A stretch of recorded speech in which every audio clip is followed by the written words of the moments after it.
I think I'd just like to hear from each group if there was an interesting topic or thought that came up, focusing primarily on the last question. If you were designing a water filter, what would you have done differently? But if there's any other interesting questions that came up, I'd love to hear those as well. So what group has a report back? There we go. Well, in the picture, the person has a bowl of dirty water to drink out of, and we were just thinking if the point was to make water safer outside the home, there may not be a lot of sources in which you can stick a straw, and so it would make more sense to have a water filter where after collecting water, like in a bowl or a cup or something like that, you either placing a filter on top or there's a filter halfway through that you're pouring into, something that also facilitates the collection device. That's a really good point. And you know, there actually is a add-on to the LifeStraw for children. I think it's like children under the age of 1, where it's primarily a bottle that screws on, that you can fill with water and screw onto the bottle, onto the bottom of the filter, so that it can then be used almost like a baby bottle. But that's an excellent point. I mean, we were discussing something along the same lines. So instead of having something that flows, which is a problem because of the resistance, you have a container that purifies over a relatively short period of time, then invert it and drink it. So, right. But the process of drinking isn't frustrating anymore. Yeah, a lot of the report backs was that it was painful or frustrating to actually. I can see why. I mean, these filters have a lot of resistance in them. Yeah, absolutely. So this is not actually related to the design of the product, but the process of designing something like this.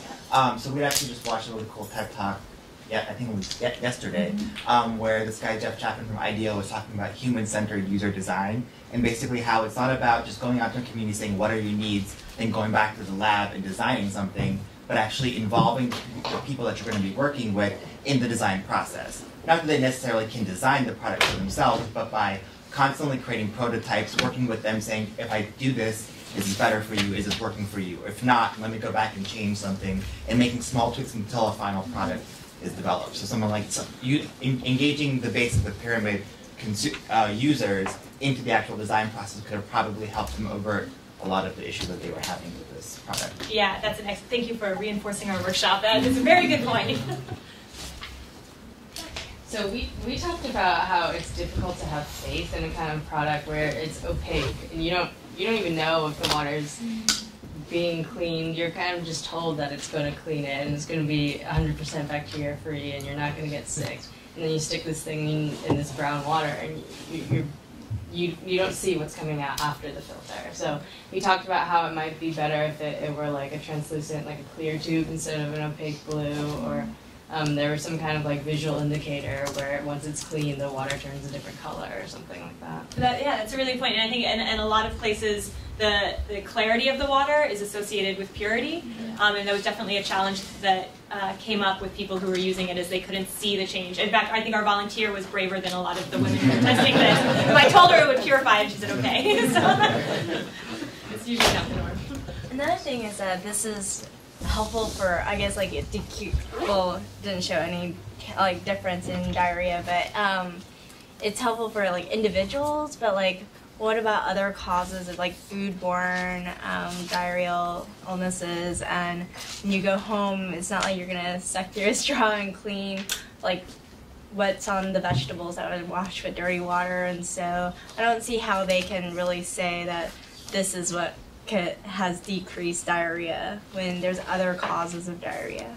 Right. So what was so the study did show that the intervention group, the diarrhea went down by 25% or something like that. So they said the study did show that there was an impact. However, they also showed that only 13% of the users were using it consistently. So where was that? Where do we think that disconnect was? Anyone? The non-blind sample bias. Okay, so we're gonna so there were some issues. There could be some issues with how you're setting up the randomized control trial. Well, or just the fact that people were being observed. So that's like at the end of that was the punchline that I took away. That if you observe people in these studies, that their other behaviors may shift. Yep. And so that effect was 25%, and the test said it was only 22%. Right. Right. No, that's an excellent point. So I think we see that a lot. And I think this group was actually we started touching on this as well. Is they brought up, why didn't they ask people to actually use it and get feedback on it before this was distributed? And they could have, if they would have done that early on, then they would have known all of these problems. And the answer is they did. They did it wasn't a randomized control trial, but in Ghana, they did preliminary focus groups and testing, and they got really positive feedback about the product. The problem was, you ask someone, do you like my product? And they say, well, thanks for the free gift. Yeah, it's great. And you're not actually getting that honest response. One of the thoughts this group had was that if there were, I don't know, it sounds like they distributed the filters left and came back and collected samples. So there were local people who had engaged as champions for the project. Some people of the village, or some few powerful people who had lost their children to diarrhea, whatever, and had them monitor the thing and get some more compliance, because compliance seems to be a major issue in the study too. So that might have helped in terms of getting some more enthusiasm in the project. Right, so who's asking the questions, who's actually implementing the project as well, right?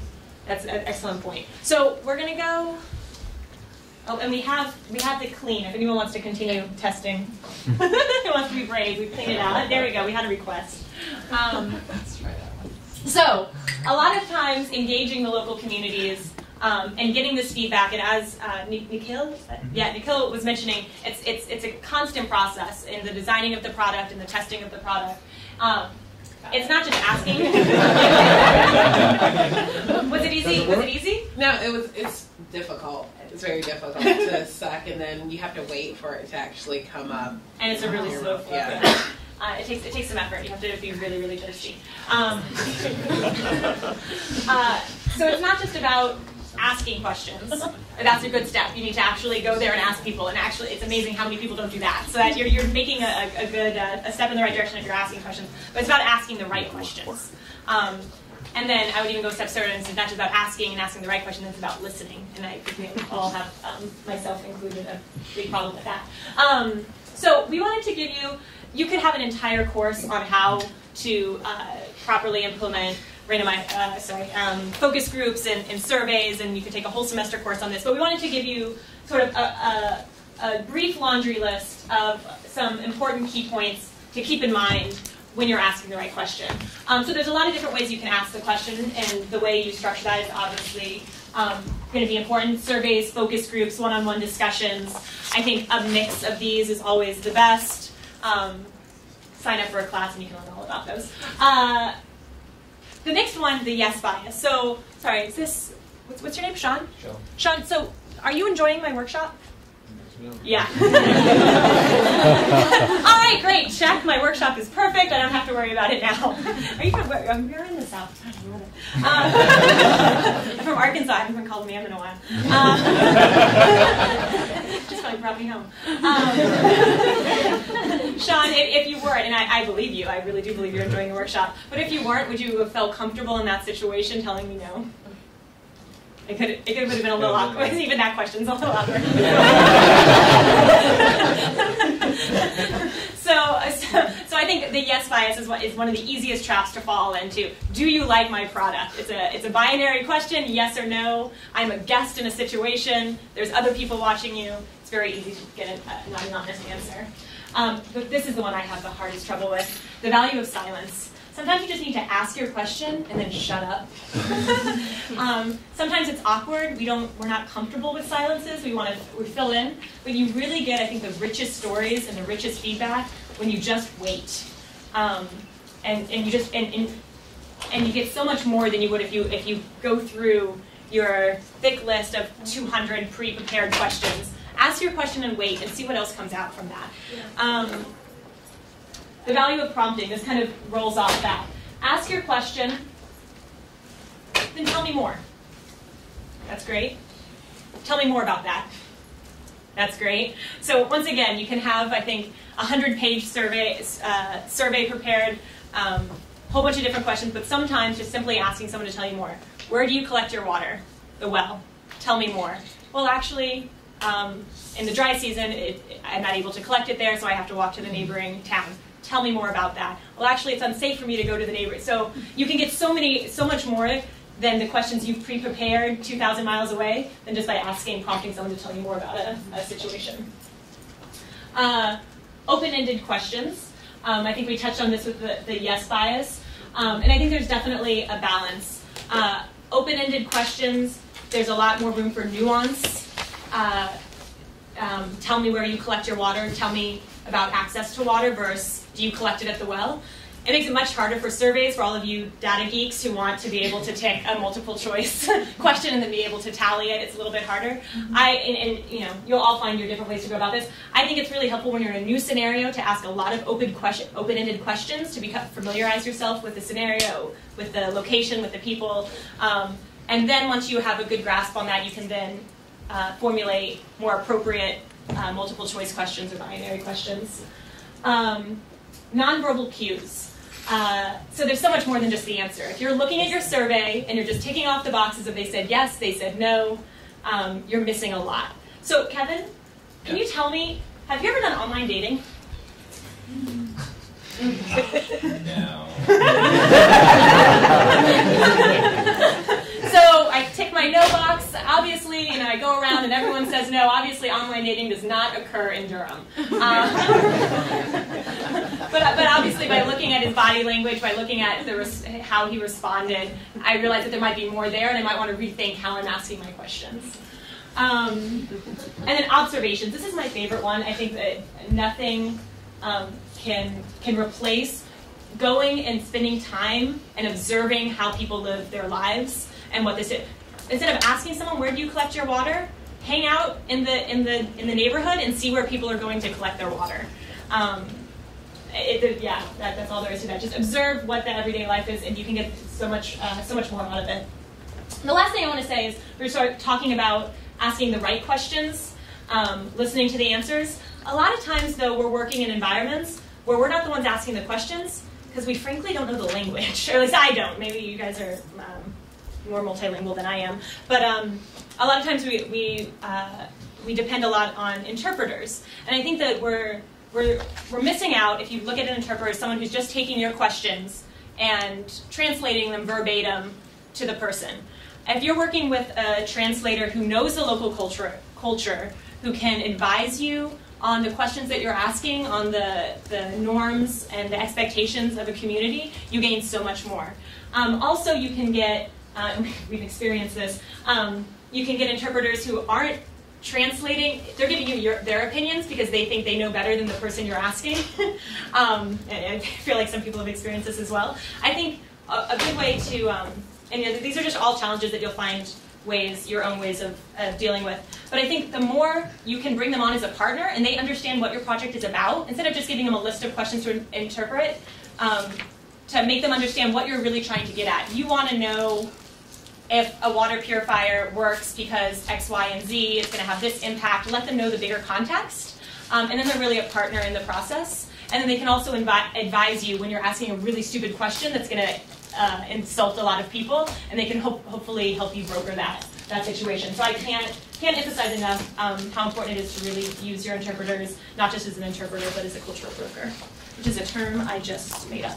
Okay, I'm sure it exists. Any questions about any of these? Okay, time for interaction again. So I need 2 volunteers, preferably people who have a hidden desire to be an improv or an actress and then gave it up for the glamorous life of science. It's going to be it's not painful, I promise. So I need 2 volunteers to come down. Oh, see, I love this. Great. Come on down. So what we're going to do, notice how I didn't tell you before you came down.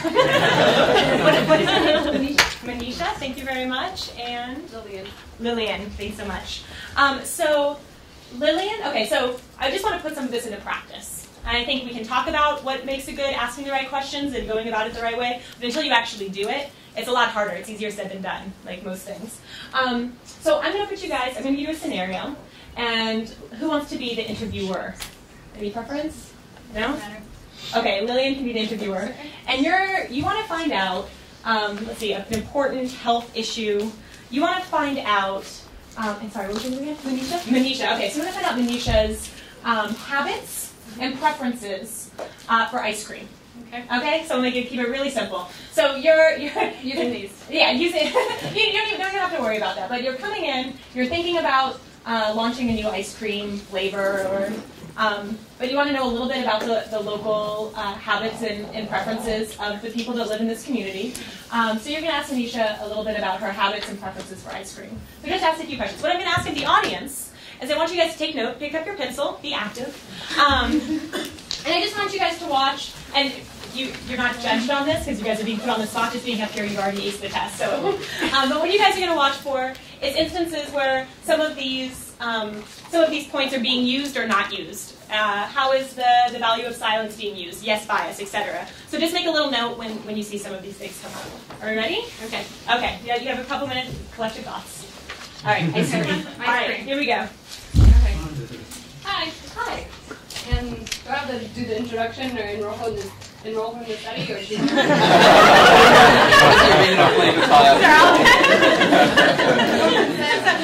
She's consented to be in the study. She showed up. So Manisha, have you ever had ice cream before? Mm-hmm. Tell me about your relationship with ice cream. Do you eat it often, or have you had it many times? I have ice cream sometimes. Like, how often would you say? Well, not in the winter. Maybe like A couple times a year? no, more than that. Like a couple times a week in the summer. Okay. What kind of ice cream do you like? Vanilla and things with like cookies and cream. That's good ice cream. And I don't like peanut. Okay. What do you like about eating ice cream? It tastes good. And if it's hot outside, then it's nice to have ice cream because it's cold. And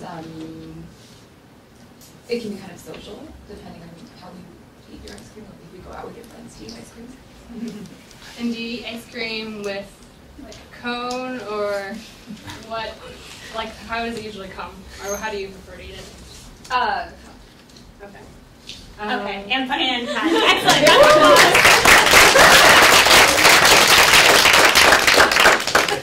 That was excellent. Kind of think of these things. I know, and that's actually the hard thing, and it's even harder when you're in a different cultural setting and you're going through a third person for interpreting. So that's excellent. Okay, so did anyone pick up on? This is kind of straightforward and pretty short, but. Any comments on how questions could have been phrased differently, or how questions were phrased really well? I thought the structure was good, and she was trying to keep it as open-ended as she could. But I think without training, it's easy to anchor the person by throwing a number out. You have it twice. You can unintentionally lead your interviewee by using 2, because that sets a psychological anchor. So if she's having it 17 times, she's not going to say 17, she'll say 3. Oh, it's 2 normal? Then yes. There's a lot of social psychology that goes on in qualitative research that I think I wouldn't have done any better, but as somebody here who wasn't under stress. Next time. Yeah. Oh. I might do a scenario-based question where I said, if you were going to go to Ben & Jerry's, what would you order? Or if you're going to the supermarket to buy ice cream for you or to buy ice cream for your friends, what would you buy? But then you're making assumptions that they go to Ben & Jerry's for ice cream or they go to the supermarket. Right. True. I guess maybe you could just say if you're going to buy ice cream. I mean, you could just ask that question first. Like, where do you normally get ice cream? And then use that. Yeah, that's a good. So you can definitely build off your questions. I thought what is your relationship with ice cream? To me, it was funny, but I think a lot of times in research we ask questions that don't make sense to the people that we're asking. I mean, that was impromptu, so I would ask something like that. I absolutely love that question. I love that question. It reminded me a lot of, what we learn in med school. It's like, ask open-ended questions. Tell me about yourself. Tell me more. And I love that. Tell me about your relationship with ice cream. Because you're allowing her to quantify what's important to her about ice cream. Does she care about eating it? Does she care if her children can eat it? Does she care about the flavor? Is she nut intolerant? How does she care about ice cream in relation to all other foods? Like, how important is ice cream to her? We don't really know, right? Because the question, and this is not no fault of yours. But we started off, right, and I think that it's something that kind of came up in the case study with the LifeStraw, is that when you know that you're there to talk about health results, they're going to tell you about health results. But maybe that's not the most important thing. So maybe she's really a savory person, and this isn't your market for ice cream, but you're just asking her about ice cream, and she much prefers salty snacks. So sometimes taking a step back and not starting right in on, sometimes helps. There was another. Actually, I want to comment on a question not making sense in a certain context. Actually, sometimes you run into that situation. So I was hiring someone in Ghana, and I was interviewing a bunch of people, and I was coming up with the interview questions, right? You want to have a standard set of questions. And standard question about what is your strength and what is your weakness in your career? It's a very standard question in Western setting, right? We almost expect to be asked, and we prepare, my weakness is I work too hard, right? So I prepared that question, I started to interview people, and I realized that it just did not make any sense at all to ask people's weaknesses in Ghana or any other just kind of different culture. Like, people don't like to talk about their weakness, and people, I ask that question and I get the kind of deer in the headlight look. It's like people just don't know how to take that. And in that context, it actually was not appropriate question. It made sense in our head, in our context, but when you translate it in a different country or different culture, it did not make sense. So you have to be kind of conscientious about that. Is it more of rephrasing the question so that you do get your answer, or just not honing into that side of? That's a really good point. You should rephrase it. Obviously, you came up with the question because it's something you want to know. In that case, you have to rephrase it and tell me, in that case, tell me one time that you had a difficult time at work or something like that, and how did you overcome it? Something like rephrase in a different way. So but you're right, like information you want is constant, but how you ask it should be adapted to culture context. Oh, yeah. I want to say, related to that point, I think we're talking about largely ice cream or issues right now, or water that are, positive. But if you go to communities and you're talking about disease or things that are stigma associated with it, or shameful practices, women and reproductive health, it's even harder to get straight answers, and often they don't want to talk about it.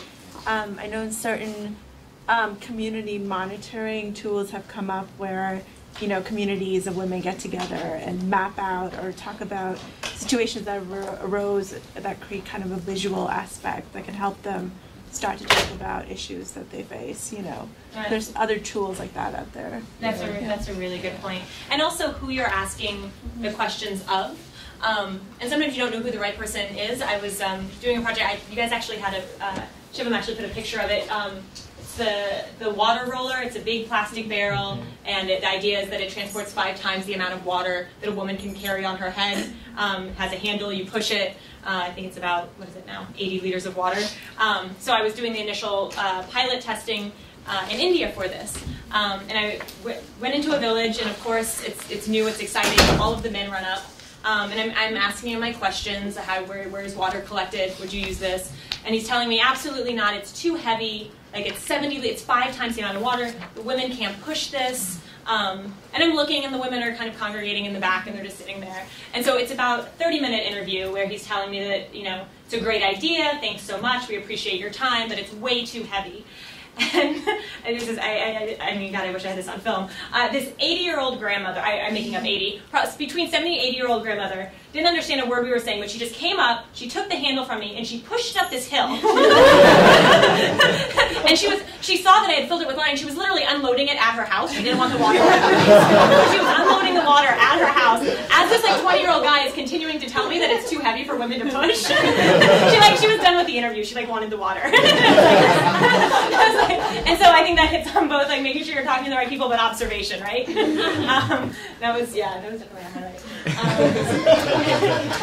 Any other questions with that? So what we're going to do now is we're just going to take, and I think we only have we'll take about 5 or 10 minutes for this. I want you guys to, we put everyone on the spot with those interview questions, but I want you guys to think, individually about questions that you would write. I'm going to show you a new product, because product-based today. But this is actually a current pilot that we're working on with a new client called Luminade. How many of you guys have heard about the Luminade solar light?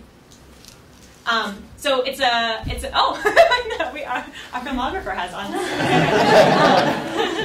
So it's a very new idea. It's a solar light. It aims to address all of the problems that most solar products do, which is reducing the cost of kerosene, where kerosene is used, reducing the indoor air pollution that's caused by kerosene lamps, the danger to children. The specific problem that they're trying to address with their innovative product is that the cost of shipping lanterns, specifically to disaster areas, is very expensive. It's the shipping of the lantern is also often the same cost as the lantern. So what these two girls did is they created an inflatable lantern. So bear with me.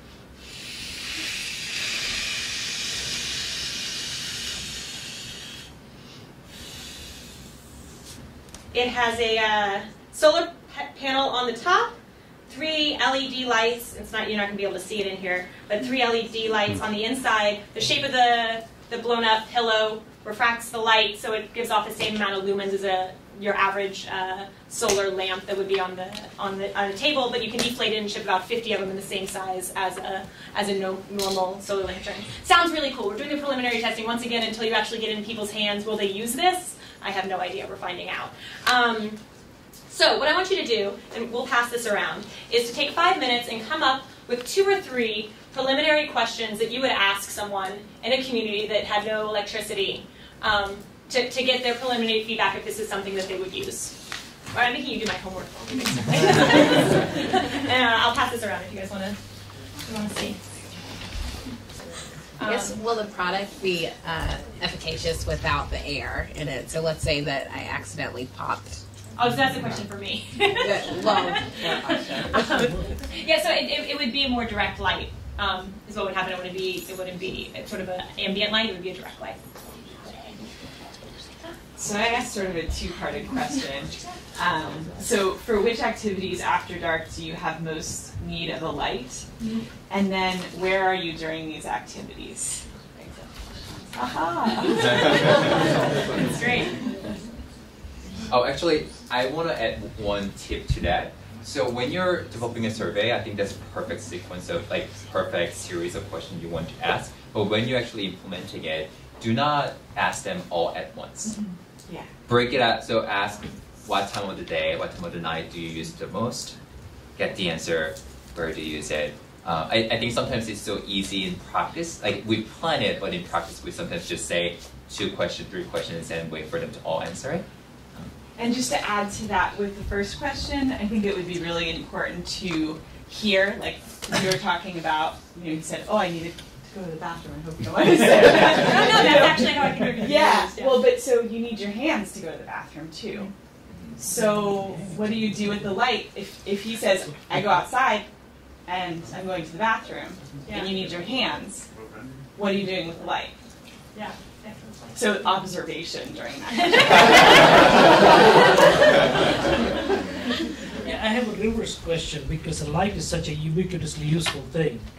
It would not be a hard sell to have somebody take a light. So what are we trying to do here? Do you want to find out if they need it, or I didn't get the purpose of. So you'd be selling the light. Well, okay. So I think yeah. So this is. So if someone, you can give anything away for free, absolutely. A light or otherwise. The way you put it sounded like that. In any community, even for me, I will take anything if it's free, no matter if I want it or not. It's a reaction. But yeah, so there's going to be a cost on it, and you have to figure out the cost, and there's a whole process with that as well. But getting a sense of it's something that would be used, and if it's needed as well. So this kind of, you could do. It's a sales job then, it's not a. Yeah. Okay. Basic question, where do you live? And get an idea of what their housing infrastructure is. That's great. Yeah. And then along with that is how do they even have light at night? And then what's their light source? Yeah, absolutely. And Kevin and I were working on a different solar lantern project in Borneo, and we thought we were doing really good observation. We'd go into a house and we'd be like, okay, there's no electricity here. We see, there's no generator out back. They're not on the grid.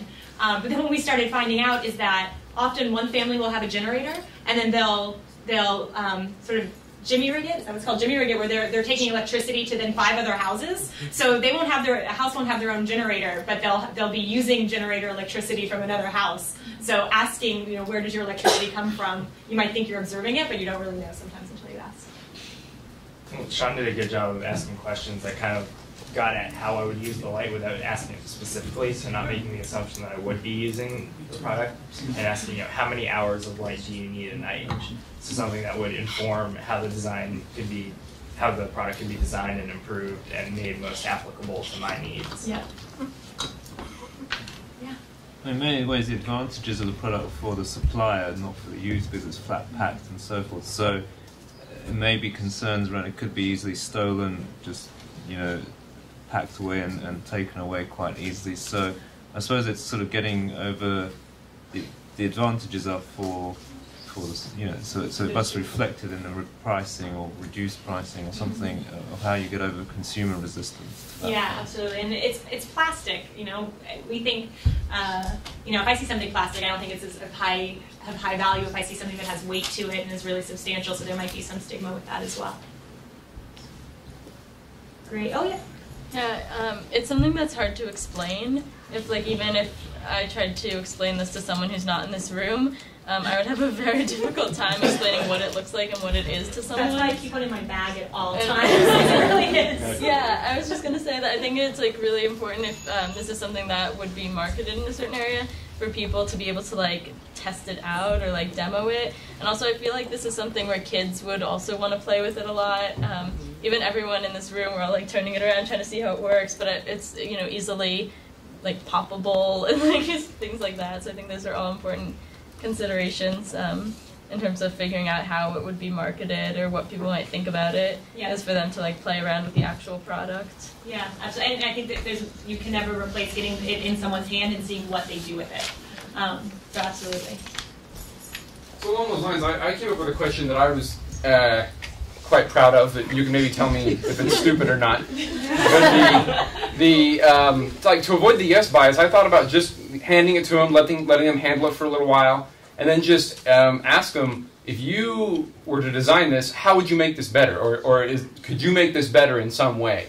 And I think you would get, right off the bat, I think you would get all kinds of interesting answers.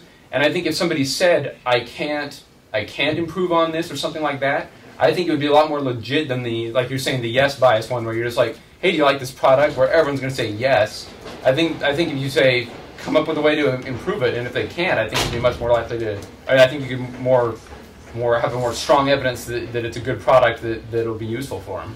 Yeah, and I think that kind of goes back to the human-centered design that you were talking about. I think that might work really well in a lot of situations. In situations that I have been in, I don't think that people would want to tell me what was wrong with or how to improve my product right off the bat. I think that you're getting at the right questions. I think I would see it more from an observational standpoint. Is come back in 2 weeks. What are they doing with the lantern? So have they added a string to it so that they can tie it up when they go to the restroom? Oh, maybe we should have a hook on it. So see how they naturally improve it, and then kind of use that. But I don't think it hurts to ask first and then see what you get. And then if you don't get something, you might go on to observation. That's a really good point. Okay, so we're going to move on because of time. I promised that we'd stay on time. I'm going to hand it back over to Kevin. By the way, thank you guys. You guys have played along so well. I really appreciate it. Yeah, plus to everybody, yeah. to each other. So, kind of winding down the workshop. So I think we wanted to kind of impart practical skills that you can take home on top of the mindset we're trying to cultivate in this workshop, that you try to really trying to understand the local context and where people are coming from. So, and take that into consideration when you're trying to create an innovative solution to a social problem. And building on that, I want to make one point. I'm going to kind of build on it, but for example, we want to reduce mortality among prematurely born babies. There are 20 million prematurely born and low-weight babies born every year, and 4 million of them die every year during the first 4 weeks of their lives. And among those neonatal deaths, 90% of those Actually, if I'm putting any number wrong, just correct me. You make us a bit nervous. I know, it's like, oh my god, there's someone from UNICEF. Number's correct. That'll shape my CFA reputation. So, premature preterm birth accounts for about 29% of this neonatal death. And 99% of neonatal death comes from low-income or middle-income countries. So it's a significant health issue. So how would you go about addressing this significant health problem in developing countries? So, so before going into one issue is that hospitals sometimes have incubators. Sometimes they don't, but when they do, it breaks down. They don't really know how to maintain it. Maybe they don't have electricity, or they have a surge and it breaks the incubator. Sometimes they put multiple babies in an incubator, spreading infectious disease. It's a significant problem. So one organization came up with an incubator made of used car parts. They kind of scoured like a junkyard and find these car parts and put it together to make this incubator, so people can actually find replacement parts in the future. And it's kind of sexy, right? Upcycling used car parts, kind of sleek and nice. So they were featured in, what's the name of the museum? Let me check here. Cooper Hewitt Museum of Design as a kind of innovative design, and they were on the cover of Time magazine. So it's kind of an interesting idea to address infant mortality among prematurely born babies. Another solution might be reheatable pouch to keep baby warm.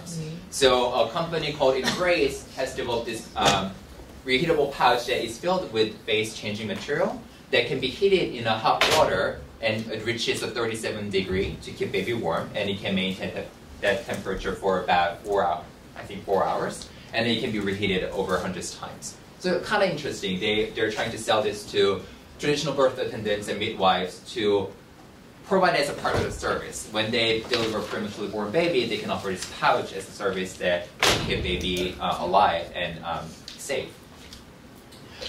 And this another really sexy idea that has won numerous awards, including Echo and Green, which is a pretty prestigious social entrepreneurship fellowship.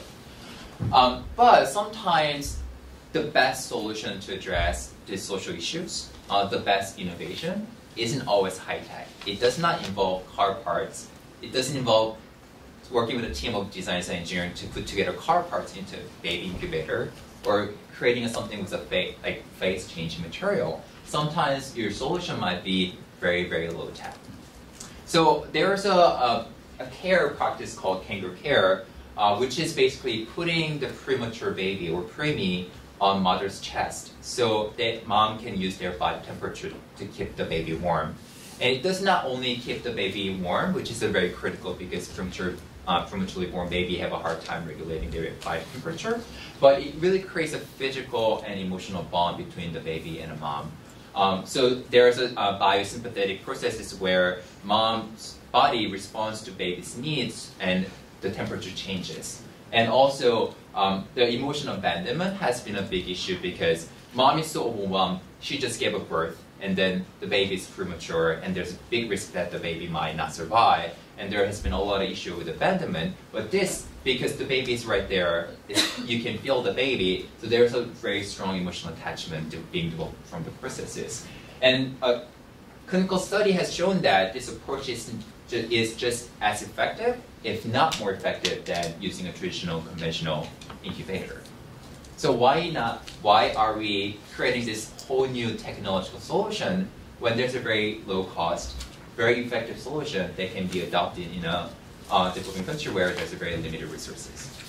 So when you're thinking about innovations, once you identify the need that you want to tackle, and you're trying to think through innovation, do not always think about technology, or do not think about always what's sexy and what would appeal to, I don't know, the grant makers or the competitions, but think about what is effective, and think that innovation is now about technology. It's addressing your issue effectively, and that's something for you to keep in mind as a part of the innovation process with the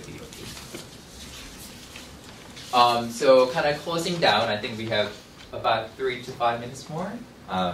So I want to open the floor. I know most of you has some experience working in developing countries, and some of you actually have a social venture that you're working on now. So I wanted to kind of ask for your kind kind of reflection, what you're thinking during the workshop, something you want to share, some of the thoughts, questions, things like that you want to share with everybody, and any question you want to ask us. Or some of the successes and challenges you faced engaging the BOP in your own work in innovation, if you've encountered that.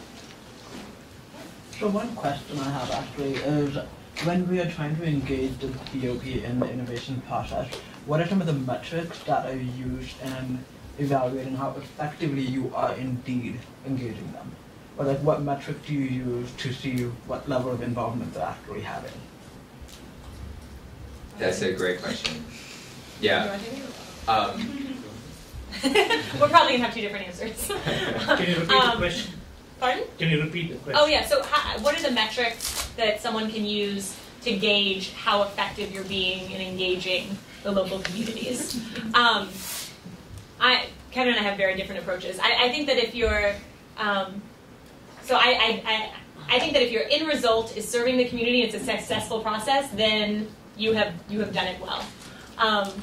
But honestly, I think it's important to engage in every aspect of the development process, but I don't think that you can put it on a metrics or quantify it. I think that it's different in so many different situations that, I don't know, I'm having a hard time of thinking of a specific way that would apply to different situations.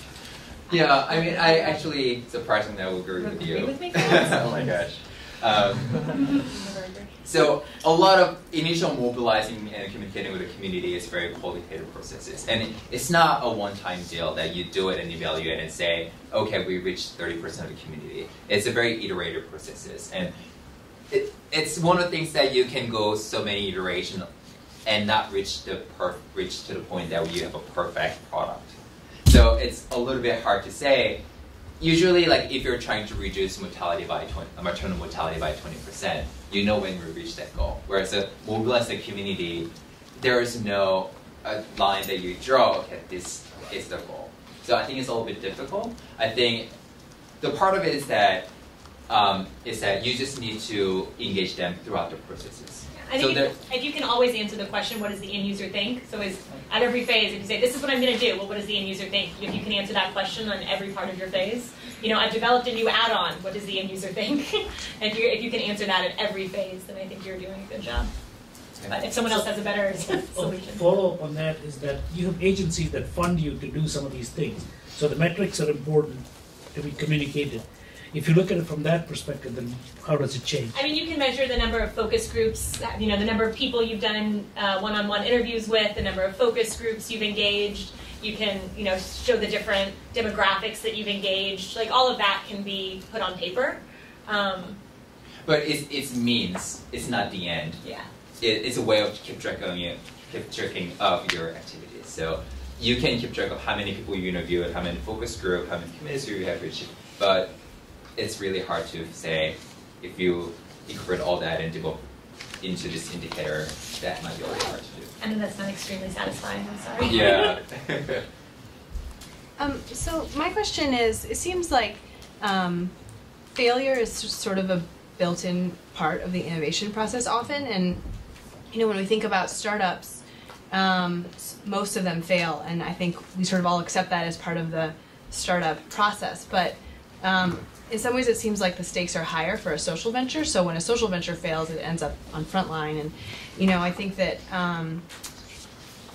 whenever those cases of failure, it really gives aid a bad name, and there's a whole camp of people who really think that aid altogether is bad. I'm just wondering sort of how you rectify that when you're thinking about innovation for the BOP with the BOP. What do you make of failure in that space? Yeah. I think there is a different type of failure. So I absolutely agree with you. And actually there's really interesting, like there's a new grant proposal asking how to give aid good name, how to publicize a success story. And their rationale is the same thing. A lot of people are very jaded about aid. Like it has not worked for last decades. Like why should we keep funding the aid? I think those cases are particularly problematic, not just because they failed, but because they garnered so much attention and they consumed so much resources, and they reach a point of failure when they should have reached that point of failure much early on in their life cycle. I think that's the thing. I think in startup, people say if you fail fast. If you're gonna fail, if you have a bad product that's not really effective, find it out sooner than later. I think that's really important. And if sometimes you're such amazing entrepreneurs that you make things happen and you raise funding of millions and millions of dollars and you kind of distribute it all over the country and then fail and realize that you didn't make an impact, that's when you're gonna give a bad name. So that's why it's so important to talk to the people early on and say it's gonna work and realize whether decide whether it's gonna hit or not.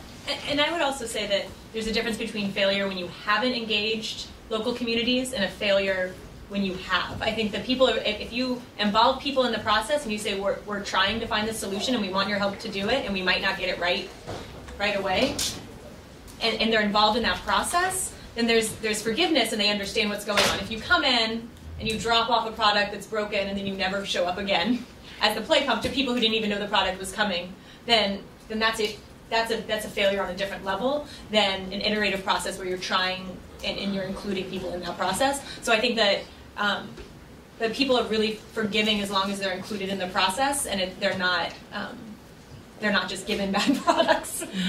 So I mean, I think that's our whole goal, is that you really want to engage local communities through NGOs who are going to be there for the long term, so that you don't have someone who's coming in, dropping a product off and saying, oh, this didn't work, and then leaving and they never see them again. So it's about that long-term engagement, so that they know that you're really invested. So I think our time is up, but we're going to stick around until the end of today, and we'll be around tomorrow as well. So let us know if you have any questions, and keep in touch. We would love to hear from you. You guys have been such a great audience. Thank you.